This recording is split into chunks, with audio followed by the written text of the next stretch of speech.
Asan ka na binyagan, Christine?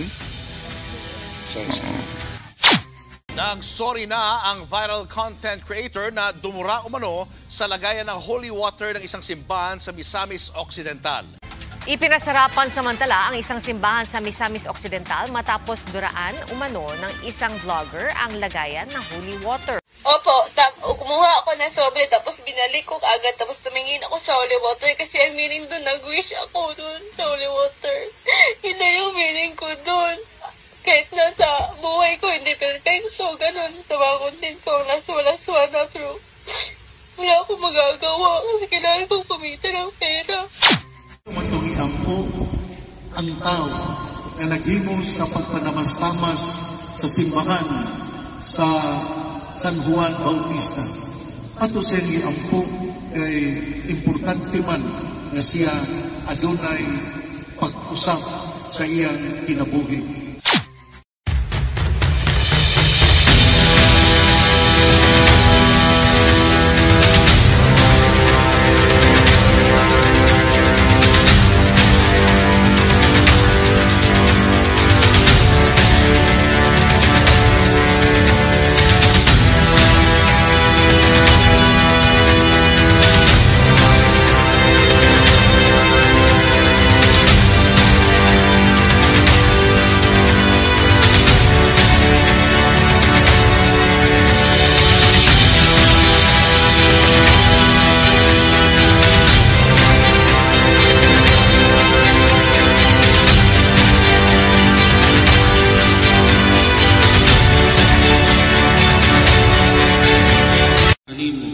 Kanimo lamang kung nakabuhat o butang mag-iisip mong dautan. Sa misa kanina sa katedral, nakiusap ang nagmisa na pari na dahil nabasa niya yung mga comments, ang daming mga grabe, yung mga pag-was sa akusado, no? So, nanawagan na sana mahinahon kayo sa comment. Ipanalangin natin, yun din ang panawagan ni Archbishop Martin Humuad kanina sa right of repentance, ipanalangin. Pinuntahan namin ni Bro Tata, kasama ko sa Station DXDD, si Bro Tata Rosal, ang bahay ni Christine Madalia, no? At na-interview natin, kunti lamang, no? Ang interview, pero pakita natin dito ang right of repentance na ginawa sa mga sumasampalataya sa mga kaparian sa Misamis Occidental at sa papanguna ni Archbishop Martin Humuad. Itong bahagi interview. Sa pagkakataong ito, kasama natin si Christine Madalia. Dami ng mga nag-interview sa kanya, kaya balak niyang di makipag-interview, ngunit sa ngalan sa simbahan, so humarap siya ngayon, no? Christine, kailan yun nangyari ang pagpasok niyo sa simbahan, yung nag-viral ang video na inaakusang dinuraan mo? Ito last Sunday po. Oh. So, ang daming nagba sa'yo, no?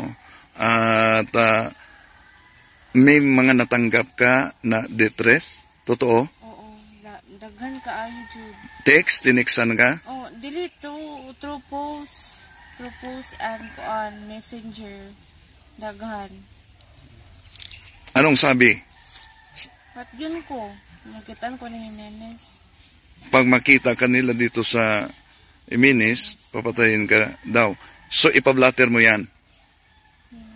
Oh. Ngayon, may isagawang solemn ritual.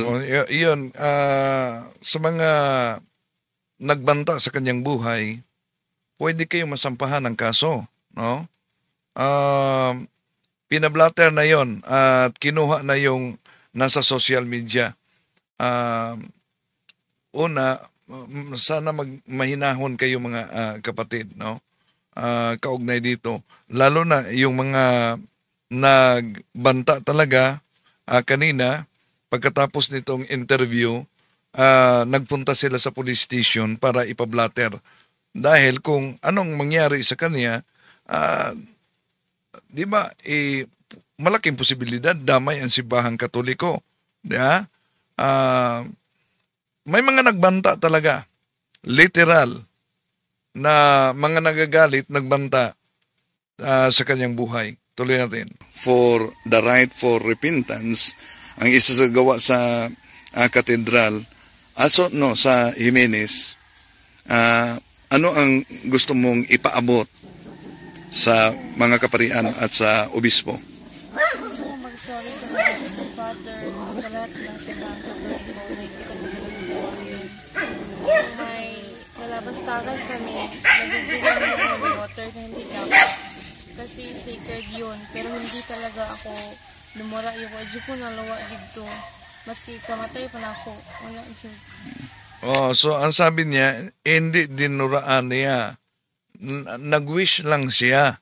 Ginawa niyang wishing well ang lagayan ng holy water. Christine, ilang bisis ka nagsimba sa St. John Baptist? Although siya ay Seventh-day Adventist, pero nag-aral kasi ito sa St. John the Baptist High School, yung katabi sa simbahang Katoliko, no? Sumama siya sa kanyang pinsan, nagsimba, at kahit di binyagang Katoliko, nangumunyon din siya. Kaya may advice tayo sa kanya kanina. This year, nagsimba ka? Karon lang na year, dito lang nga time na nakasimba ko balik dito. Pero nangumunyon ka rin? Oo. Itong time adto, nanguan ko. Nangumpisal. Nangumpisal ka? Nangumunyon? Oo. Pero hindi ka binyagang Katoliko? Di ka pa nabinyagan bilang Katoliko? Pero kasimba ko. So, huwag ka munang mangumunyon, no? Dahil di ka pa Katoliko. So, nabinyagan siya ng? Asan ka nabinyagan, Christine? SDA. Sa SDA. So, ano ang gusto mong ipaabot, lalo na sa mga nagbabas sa iyo, sa social media, at mga nag-treat sa iyong buhay? Wala dyan na ako gihimo. Dayan, kuan ka lang na. May video po na ako original. Kung gusto nga, kuan paminahon po din niyo akong side kay di-press ko. Wala po ko nagpasikat nga vlogger para lang may anak ko. Wala po ko nalipay nga naabot ko sa kuan sa National TV. Wala jud. Kaya ang akong vlog kanang it's more fun and wala jud ko na ko nga maka-hurt ko sa masikinsa or maski sa simbahang Katoliko. Wala to.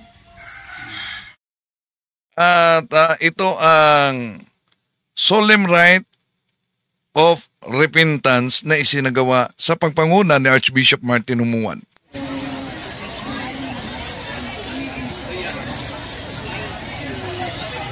So ito po ang sa atong pag-iipon karon dito ang una atong gibuon ng pagprosesyon sa krus tagasunod ang mahal na Birhen Maria magdala sa krus gikan sa St. Luke Mary sandin ang maunang simbahan o parokya ni St. John the Baptist sa tutan sa St. Luke Mary o tagasundan sa mahal na Birhen Maria galing sa kulta then ang mga kapamigan then si Archbishop o mga katawan.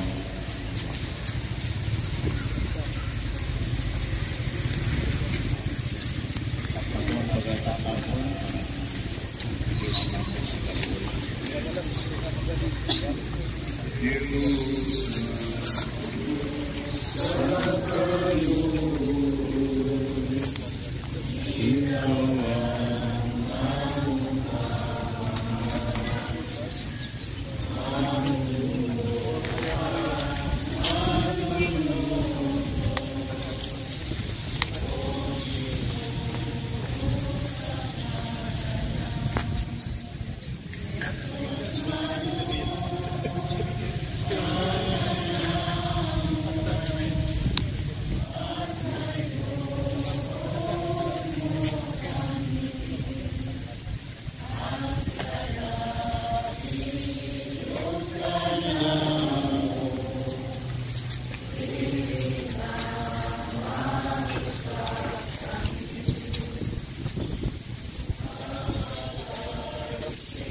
Pedro, ikaw mao ang Mesiyas, ang anak sa Dios nga buhi.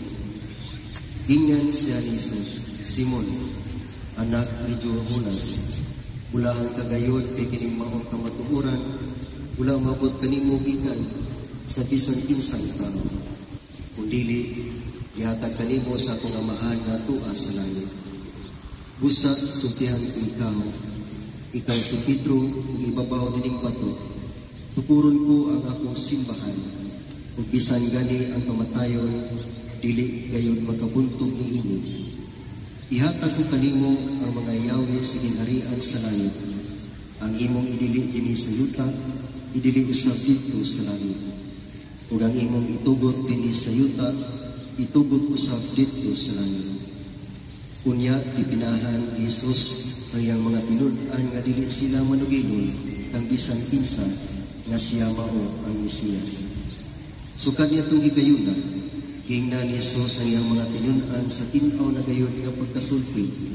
Kinahanglan nga moadto ako sa Jerusalem ug paantuson ako pag-ayo sa mga punuan sa mga Hudiyo ug sa mga pangulong pari, ingon man sa mga magtutudlo sa balaod. Patyon ako nila, apan sa katulog adlaw mabanhaw ako. Tungod niini, gidala siya ni Pedro pahirayo sa uban kong ingan. Dili unta ka na may tugog kanimo Ginoo.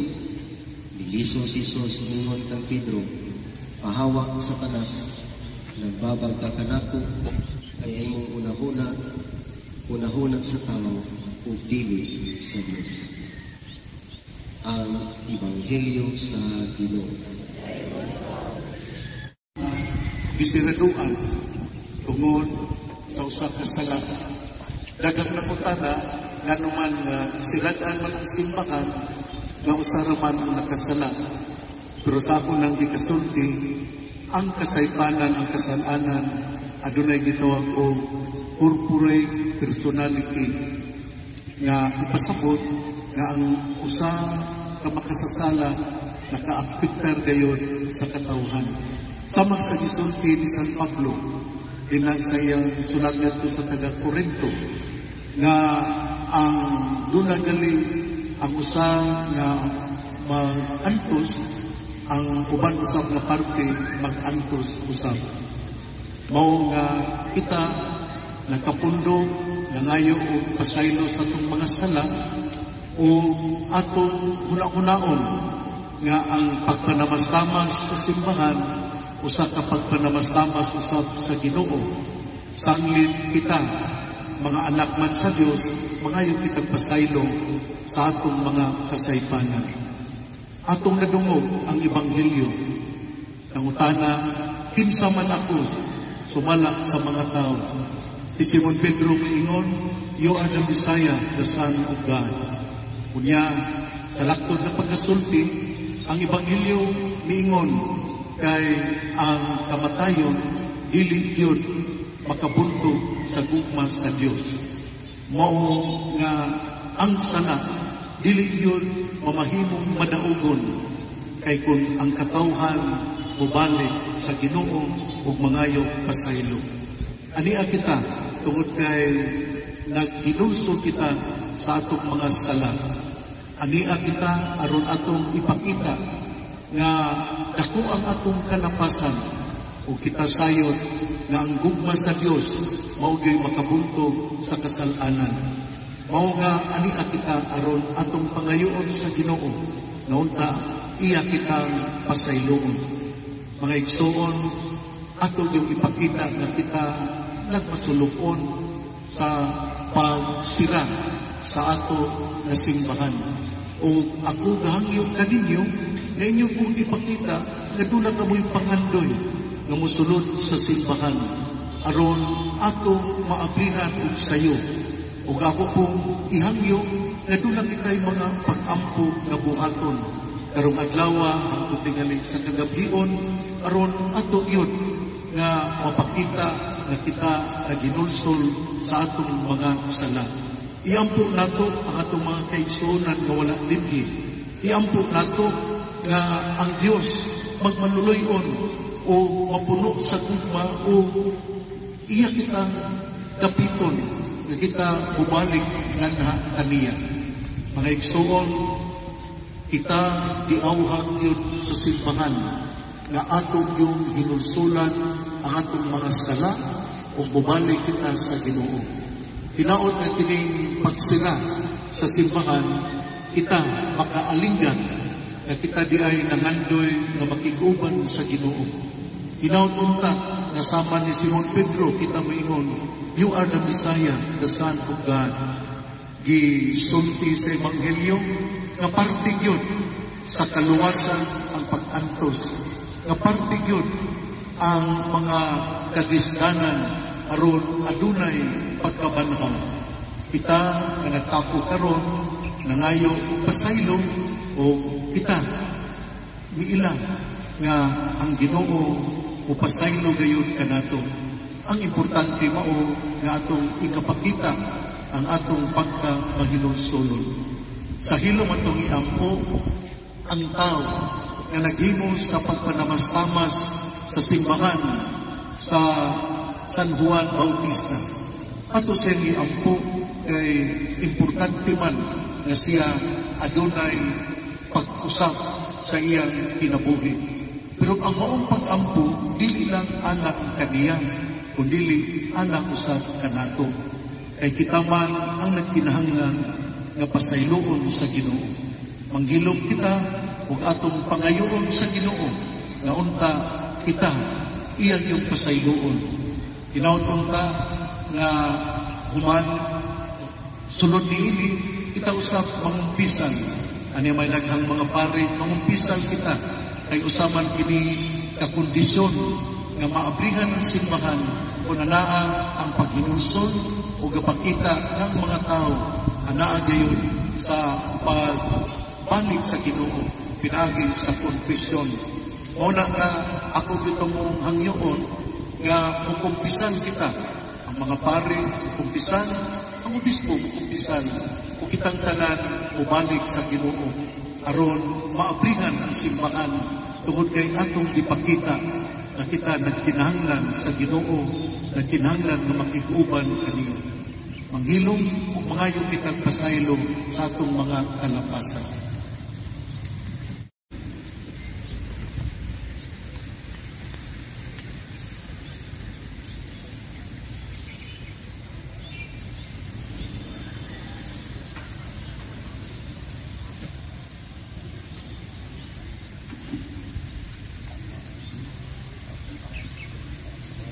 Part yan sa solemn rite of repentance na isinagawa kanina sa pagbisita ko sa bahay nila ni Christine. Nagkasundo kami na i-guide natin siya, no? At ikatikais natin siya. Dahil miyembro siya ng Seventh-day Adventist. Pero may mga pagkakataon umanong nagsamba siya sa simbahang Katoliko at nangumunyon. So, nakiusap din kami na kung maaari, dahan-dahan kayo sa mga comment ninyo para sa kanya. Ipanalangin natin siya, mga kapatid. At ipanalangin din natin na mabuksan ang naturang simbahan. No? So, part nito ang isinagawang rite of repentance. Ang pangungumpisal, kahit mga pari nangungumpisal sa lahat ng mga sumasampalataya, pero inulan kanina, no? Pero patuloy pa rin. So, una, dandahan kayo sa inyo, mga comment, panalangin ninyo. Ipakita ninyo na iba tayo na Kristiyanong Katoliko. So, maraming salamat.